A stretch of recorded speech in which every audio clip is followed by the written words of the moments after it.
Jesus' disciples went into the city to prepare the Passover meal.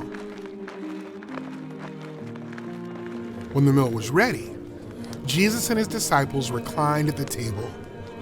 Jesus knew his time on earth was almost over, and he would soon return to the Father in heaven. Jesus got up from the table, laid aside his outer robe, and wrapped a towel around his waist. Then he poured water into a basin and began washing his disciples' feet. In Bible times, a servant would wash someone's feet when he entered a house. Jesus, the King of Kings, was doing what a servant would do. Peter did not want Jesus to wash his feet. "He will never wash my feet, ever," Peter said. Jesus replied, "If I don't wash you, you have no part with me." Peter said, "Lord, not only my feet, but also my hands and my head."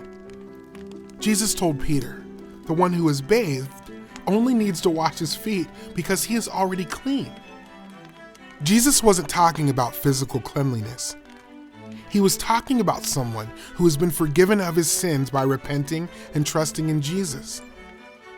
A Christian should repent when he sins, but he only needs to receive salvation once.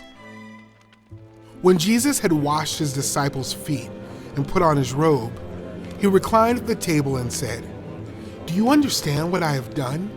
You call me teacher and Lord. I have given you an example to follow. You should wash one another's feet." Jesus was telling the disciples to serve one another. While they were eating, Jesus took the bread, blessed and broke it, and gave it to the disciples.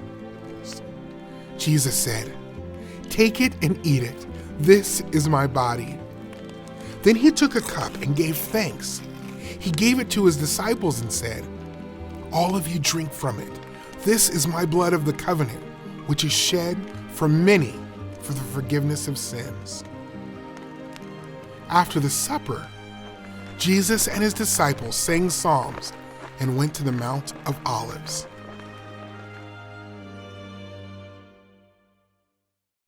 At the Passover, Jesus shared his last meal with the disciples before his death and resurrection. Jesus said that his death would establish a new covenant. God's people had broken the old covenant, and God promised to make a new covenant to forgive sins.